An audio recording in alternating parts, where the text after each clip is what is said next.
After a 3-0 humiliation at the Amex, the Chelsea fan base is in a state of absolute meltdown. So today we are breaking down everything we learned from this collapse. From why Bedard Egbali and the sporting directorship are primarily to blame, to the systematic failure in squad planning and that controversial less performance from the attack. We have a lot to break down, but before we dive into this video, if you are new here, welcome to the channel. But if you have been following me for a while, you know the drills. Help your boy get to that 10k subscriber mark. Let's dive into it. I'm numb. I'm genuinely numb. I've reached to a point where I don't even know what to feel anymore. Because honestly, this is the lowest I've seen this club. The worst is that it's starting to look normal. Think about that. Imagine going into a match and having zero confidence in your team getting a result. That is where we are. That is the reality we are living in. But we have to talk about this. Let's dive into the first thing we learned from this capitulation. And that is we are witnessing a total collapse. This isn't just a bad run anymore. This is a complete structural disintegration of everything we thought we were building. I'm looking at the numbers and they don't even look real.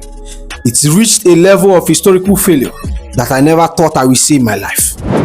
Chelsea have lost 5 consecutive league games without scoring for the first time in 114 years. Let that sink in. We are breaking record that has stood since the world wars.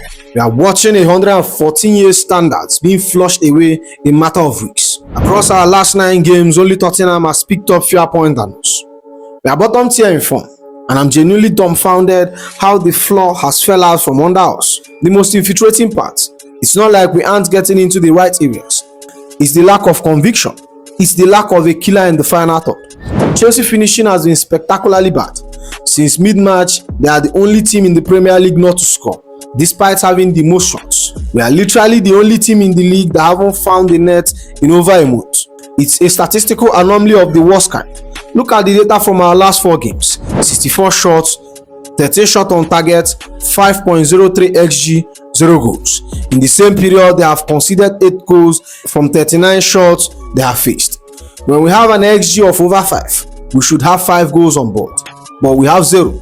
Meanwhile, we are conceding at the rate that suggests our defense has completely checked out. This isn't just bad luck, it's a psychological collapse. As Vince rightly said, all this is happening because of the disagreement with Enzo Maresca. We should have listened to the man. I've been saying this, we are underrating his work and that another manager might struggle badly to replicate that system. It's happening now. This is a lesson for us all. The grass aren't always greener. We have gone from a defined identity to a void. The gap between us and Brighton was massive. According to Sky, 2 months ago, Chelsea were 12 points ahead of Brighton.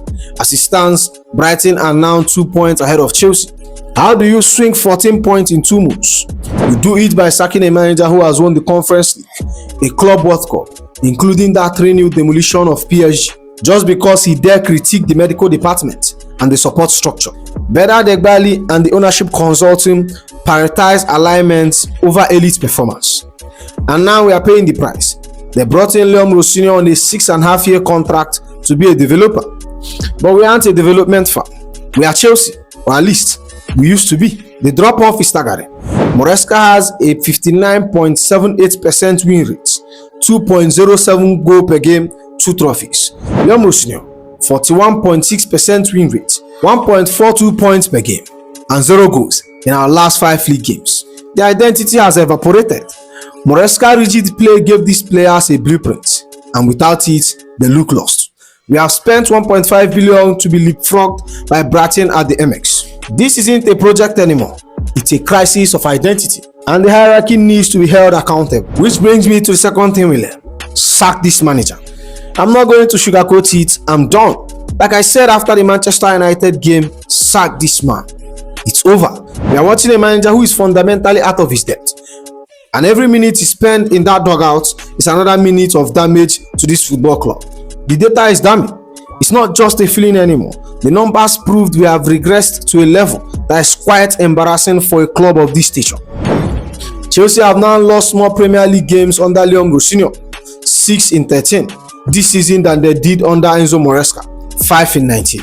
Think about that. They have surpassed Enzo Maresca's lose tally in 6 fewer games. He went from a coach who had us competing for top spots and winning trophies to a man who is breaking every negative record in the book. This isn't just a dip in form, it's a free fall. Liam Rossini has the worst Premier League record of every Chelsea manager this century. The only person with worse record is Graham Potter. That is the company we are keeping now. We have gone from elite tactical structure to being statistically one of the worst versions of Chelsea in 25 years. Even the manager's word after the Brighton match sounds like a man who has lost the dressing room and lost his way. Most difficult nights, not just even here. So far, this magnificent football club, but in my career, some of the things I witnessed today, I never want to see again. If you are witnessing something you never want to see again from your own players, you have lost them. The tactical acumen isn't there. We saw it at the Amex. The decision to go to a 3-4-3 was supposed to give us stability, but it was a shamble from the 3rd minute. Considering that goal from a corner was the earliest we have considered from a set piece in the last 2 decades. We have no creative pattern. We are relying on vibes and belief instead of actual coaching. When he tried to pivot to a back 4 at halftime, bringing on Garnacho for Fofana. When he tried to pivot back to a back 4 at halftime, bringing on Garnacho for Fofana, we had a bit more of the ball, but we did absolutely nothing with it. The second goal was just dreadful defending, pure lack of coordination between the backline and the Caicedo-Lavia pivot. We are watching a manager who is relying on character over tactics. This 6.5 years contract is looking like a massive chunk cost that the board is too proud to admit was a mistake. But moving on to the 30 million, and that is, this attack is ass. There is no other way to put it. The attack is completely and utterly broken. I'm exhausted watching us pass the ball with zero conviction, zero threat, and zero ideas. We are witnessing a clinical death of our offensive identity, and it's a direct result of a recruitment strategy that values potential over actual production. Look at the investment versus the return, and honestly, it's genuinely sickening. Chelsea's attacking summer arrivals are struggling in the Premier League this season. They cost over £150 million combined. We spent £150 million on attackers who can't buy goals. The start from the Brighton game don't show a loss. It showed us being outclassed by a team with a clear plan. We weren't just beaten, we were neutralized. We finished with 46% ball possession, 0 big chances, 6 shots, 0 on target. An XG of Brighton 2.74 to Chelsea's 0.33. We generated an XG of 0.33. We basically didn't show up, and this isn't just a one-off.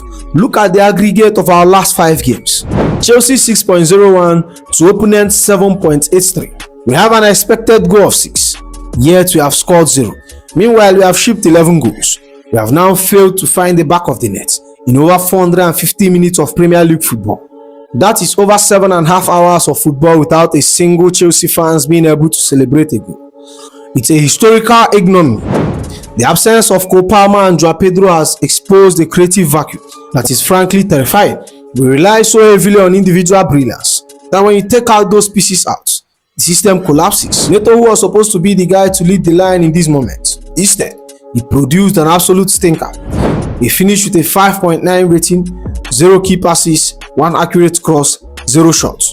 That is a £51 million worth of nothing on the pitch. And then there is Leon Delap. I'm looking at him and I have to ask again, what is he actually good at? He finished with a 6.5 rating, 0 goals, 0 assists, 0 shots.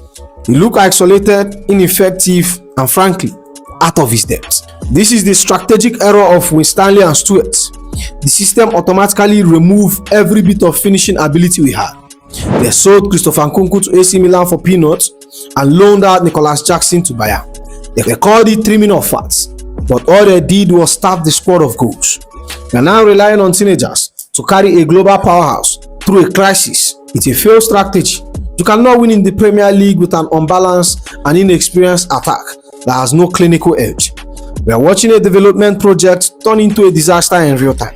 And that brings me to the 40 million, and that is poor squad depth. One of the most damning realizations from this Brighton defeat was the total absence of game changers on Chelsea's bench. It was a cold hard look at the reality of the squad. When we are trailing by 2 goals, we needed a spark.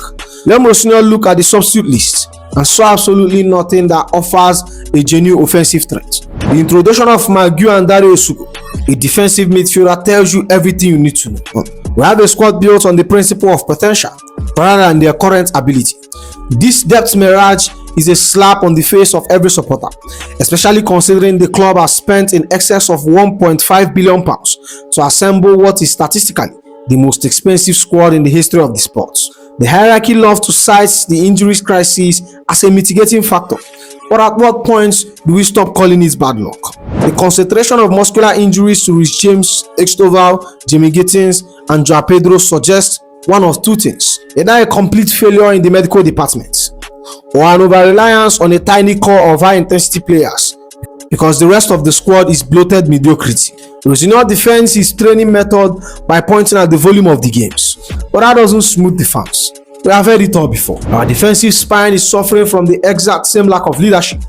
Instead, we have left the backline in hands of young stars like Joraheto, Tosin Adrabayo, Trevor Chalobah, who give us crucial goal line clearance at the Amex, but he was still part of a unit that conceded chances easily and lacked the era dominance to deal with Brighton's set pieces.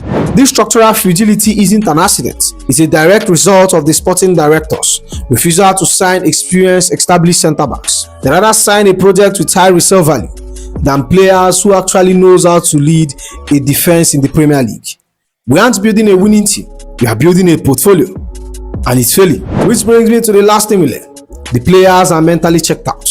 Perhaps the most distressing observation from the away end wasn't just the scoreline, it's the body language. There was a perceived psychological detachment from this squad that should terrify anyone that care about this club.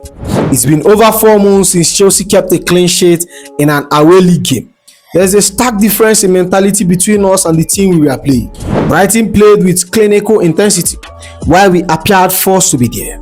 We looked mentally checked out. The cultural erosion was perfectly exemplified by the second goal. Malo Gusto loses possession to Mitoma and is observed jogging back. In a Premier League game where we are trailing, there was zero urgency. Malo Gusto finished with a 6.9 rating, 6 defensive contribution, 3 interception, 2 clearance, 1 shot block, 1 recoveries, 3 ground duel won, 2 area duel won, 1 clearance off the line. Honestly, this team lacked the desire required to, and this is becoming a recurring theme. It's the same thing Enzo Maresca said after the FA Cup defeat to the Seagull, that the desire we showed was not enough. The fact that the lack of application persists under a new manager suggests a deeper, more dangerous malice within the club's culture. The leadership void is palpable. With Rhys James out, Enzo Fernandez took the armband, but it was largely ineffective. We don't have a character in the squad who can rally the team up when things get difficult. We just unravel. And with that said, that's the end of the video, my friends. Make sure you like, comment, and subscribe, and I'll see you in the next one. You go be.